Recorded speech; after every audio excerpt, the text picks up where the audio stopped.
Pernyataan saya kemarin pasti banyak orang yang belum bisa memahami karena tidak bisa membaca kasus ini secara utuh. Saya menyatakan jangan lagi kita mencari 3 DPO karena sampai kiamat pun tidak akan pernah bisa ditemukan. 3 DPO itu hasil karya ilmiahnya Sudirman. Kenapa saya ngomong begitu? Pertama, bahwa skenario pelaku pembunuhan dan pemerkosaan yang berjumlah 11 orang itu berawal dari kesurupannya Linda yang pada akhirnya direkam oleh kakaknya Vina dan disampaikan kepada Parudiana, sehingga Parudiana itu memiliki asumsi bahwa anaknya dan Vina dibunuh oleh 11 orang yang berdampak pada penangkapan 8 orang yang hari ini mendekam di penjara. Yang 1 orang lagi sudah bebas, yaitu Saka Tatal karena usianya di bawah umur.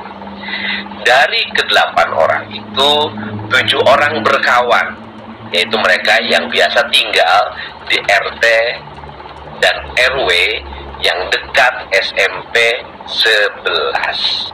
Kemudian 1 orang lagi, Rivaldi atau Ucil, itu dari tempat lain yang tidak mengenal terhadap ke-7 orang itu. Dan dia ditangkap sesungguhnya di Polsek karena kasus membawa senjata tajam. Senjata tajam yang dibawa itu sebenarnya mandau. Kemudian di pengadilan senjata itu dikasih nama adalah samurai. Saya nggak tahu kok para penyidik, jaksa, dan hakim tidak bisa membedakan mana samurai, mana mandau. Yang satu adalah produk Dayak Kalimantan, yang satu produk Jepang. Kemudian ketiga orang yang dinyatakan DPO itu hasil pengakuannya dari Sudirman. Nah, Sudirman itu dari sisi intelektual kita meragukan kemampuannya karena dia sekolah SD-nya saja baru lulus umur 17 tahun, tidak naiknya 4 kali. Pernyataannya saya yakin berubah-ubah dan itu bersifat imajinatif atau fiksi dari cara berpikirnya, mungkin karena rasa takut atau karena aspek-aspek yang lain, sehingga ketiga orang itu disebut tanpa memiliki dasar pijakan yang kuat, asal sebut saja. Sudirman menyebutlah nama Peggy. Kenapa menyebut nama Peggy? Karena mungkin dalam pikirannya ingat bahwa Peggy itu teman SD-nya, suka bertemu, sehingga disebut saja. Kemudian Dani dan Andi itu juga disebut. Nah, ini Dani dan Andi ini kita nggak tahu siapa dia. Nah, saya katakan kenapa tidak boleh lagi dicari?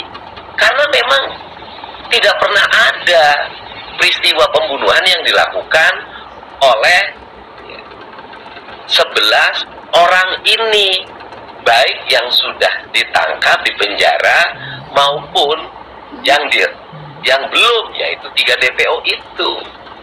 Nah, kenapa dikatakan tidak ada? Loh, saya ini sudah mengumpulkan data, mewawancarai, terus kemudian bertanya dari hati ke hati, karena mereka itu masuk penjara dikuatkan oleh 3 hal. 1, pengakuan spontannya Sudirman. 2, kesaksian RT Pasren dan Abdul Kahfi. 3, kesaksian dari AM dan Dede. Nah, sehingga mereka akhirnya masuk penjara gara-gara ketiga faktor ini. Untuk itu, kalau ingin membebaskan 7 terpidana, maka 1, proses hukum terhadap dugaan kesaksian palsu RT Pasren harus diproses. Yang kedua, termasuk anaknya Abdul Kahfi. Yang kedua, itu proses hukum, gitu kan, atau ucapan yang dilakukan oleh AF dan Dede itu juga harus ada proses hukumnya. Nah, kemudian yang ketiga nih, Sudirman itu harus diperiksa kemampuan cara berpikirnya, apakah memenuhi standar atau tidak. Karena apa? Karena kita ini, publik Indonesia, terguncang oleh 3 pernyataan orang yang menurut saya sangat diragukan kebenarannya, walaupun putusan hukumnya sudah tetap. Dan kemudian bahwa mereka dituduh melakukan pembunuhan tanpa alat bukti. Nah, baik, tidak ada yang namanya samurai, yang ada sidik jarinya, tidak ada batu yang ada sidik jarinya, tidak ada balok. Dan yang paling menarik dari pernyataan itu adalah di sidang pengadilan mereka itu memukul dengan menggunakan balok. Tetapi yang dihadirkan di sidang pengadilan bukan balok, tapi bambu. Itu pun menurut pernyataan dari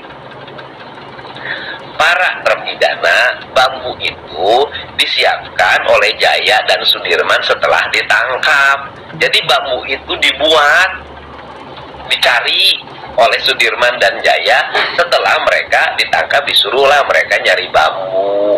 Itulah yang terjadi.